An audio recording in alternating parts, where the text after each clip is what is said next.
జమిలీ బిల్లుకు సై, ఒకే దేశం ఒకే ఎన్నిక ముసాయిదా బిల్లుకు కేంద్ర కేబినెట్ ఆమోదముద్ర. రాజ్యాంగ సవరణ బిల్లుకు సైతం మంత్రివర్గం ఆమోదం. జమిలీ నుంచి ప్రస్తుతానికి స్థానిక సంస్థలకు మినహాయింపు. శీతాకాల సమావేశాల్లోనే పార్లమెంటు ముందుకు జమిలీ బిల్లు. జాయింట్ పార్లమెంటరీ కమిటీకి సిఫార్సు చేయనున్న ప్రభుత్వం. రాష్ట్రాల అసెంబ్లీ స్పీకర్లతో పాటు మేధావులు, నిపుణుల నుంచి అభిప్రాయ సేకరణ. భవిష్యత్తులో నినాదాలు తలెత్తకుండా విస్తృత స్థాయిలో సంప్రదింపులు.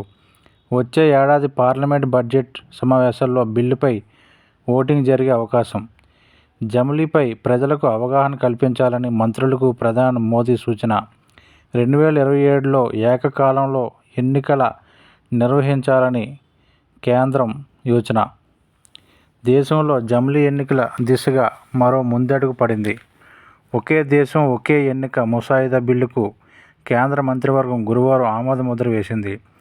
జమిలీ ఎన్నికల నిర్వహణకు వీలుగా రాజ్యాంగ సవరణకు ఉద్దేశించిన రాజ్యాంగ 129 సవరణ బిల్లుకు సైతం ఆమోదం పొందింది.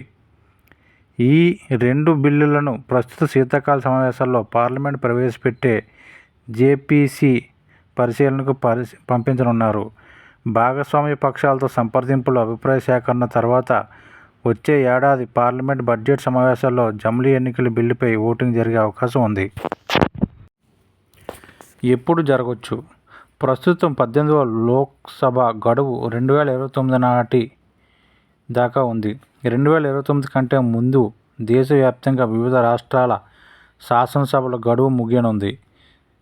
2027లో గోవా, ఉత్తరాఖండ్, ఉత్తరప్రదేశ్, గుజరాత్ తదితర కీలక రాష్ట్రాల్లో అసెంబ్లీ ఎన్నికలు జరగాల్సి ఉంది. అదే సమయంలో జమిలీ ఎన్నికలు నిర్వహించడానికి మోదీ సర్కారు ఆసక్తి చూపుతున్నట్లు ప్రచారం సాగుతుంది. 2025లో ఎన్నికలు జరిగే రాష్ట్రాలు ఢిల్లీ, బీహార్. 2026లో అస్సాం, పశ్చిమ బెంగాల్, పుదుచ్చేరి, తమిళనాడు, కేరళ. 2027లో గోవా, ఉత్తరాఖండ్, పంజాబ్, మణిపూర్, ఉత్తరప్రదేశ్, హిమాచల్ ప్రదేశ్, గుజరాత్.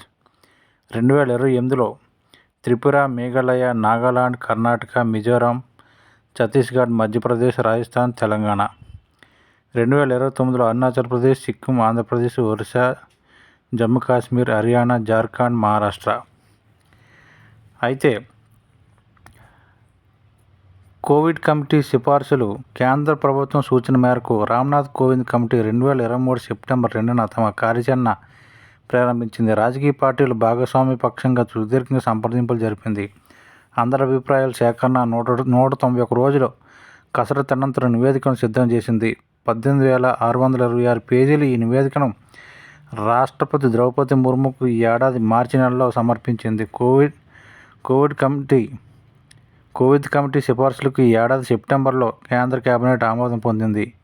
ఈ సిఫార్సులు ఏమిటంటే, దేశంలో గతంలో అమలైన జమిలీ ఎన్నికలకు పునరుద్ధరించడానికి ప్రభుత్వం చట్టపరమైన కట్టుదిట్టమైన చర్యలు చేపట్టాలి. జమిలీ ఎన్నికల్లో భాగంగా తొలి అంచెలో లోక్సభ, రాష్ట్రాల అసెంబ్లీలకు ఒకేసారి ఎన్నికలు నిర్వహించాలి. రెండో అంచెలో మున్సిపాలిటీలు, పంచాయతీలకు ఒకేసారి ఎన్నికలు జరపాలి. లోక్సభ, అసెంబ్లీ ఎన్నికలు పూర్తయిన తర్వాత 100 రోజుల్లోగా స్థానిక సంస్థల ఎన్నికలు జరపాలి. జమిలీ ఎన్నికలు పూర్తయ్యాక లోక్సభ మొదటి సమావేశానికి తేదీని అపాయింట్మెంట్ డే రాష్ట్రపతి నోటిఫై చేయాలి. ఆ రోజు నుంచే లోక్సభ గడువు మొదలవుతుంది. అపాయింటెడ్ డే ప్రకారమే రాష్ట్రాల అసెంబ్లీలు కొనసాగుతాయి. ఆ రోజు నుంచే వాటి గడువు ప్రారంభమవుతుంది. లోక్సభ గడువుతో పాటే ఆ అసెంబ్లీ ఇలా గడువు కొనసాగుతుంది. గడువు ముగిసిన తర్వాత మళ్ళీ జమిలీ ఎన్నికలు చేపట్టాలి. లోక్సభలో హంగ్ లేదా అవిశ్వాస తీర్మానం వల్ల ప్రభుత్వం పడిపోతే మళ్ళీ ఎన్నికలు నిర్వహించాలి. కొత్త లోక్సభను ఎన్నుకోవాలి. ఈ కొత్త సభ పూర్తి 5 ఏళ్లు మనుగడలో ఉండదు. దీనికంటే ముందున్న సభ కాలపరిమితి ముగిసే తేదీ వరకే కొత్త లోక్సభ గడువు కొనసాగుతుంది. అంటే పాత సభ గడువే కొత్త సభకు సైతం వర్తిస్తుంది. రాష్ట్రాల్లో ప్రభుత్వాలు మధ్యలోనే కూలిపోతే మళ్ళీ ఎన్నికలు నిర్వహించాలి. కొత్తగా కొలువుతీరిన శాసనసభ కాలపరిమితి ఆ సమయంలో ఉన్న లోక్సభ గడువు ముగిసే వరకే కొనసాగుతుంది. అనంతరం లోక్సభతో పాటే అసెంబ్లీకి ఎన్నికలు నిర్వహించాలి. జమిలీ ఎన్నికలకు వీలుగా కేంద్రం ఎన్నికల సంఘం రాష్ట్రాల ఎన్నికల సంఘాలతో సంప్రదింపులు జరిపి ఒకే ఓటర్ల జాబితా రూపొందించాలి. వన్ నేషన్ వన్ ఎలక్షన్కు కేంద్ర ఎన్నికల సంఘం తగిన ఏర్పాట్లు చేసుకోవాలి. పటిష్టమైన ప్రణాళిక రూపొందించుకోవాలి. తగిన సంఖ్యలో ఈవీఎంలు, వీవీప్యాట్లు సమకూర్చుకోవాలి.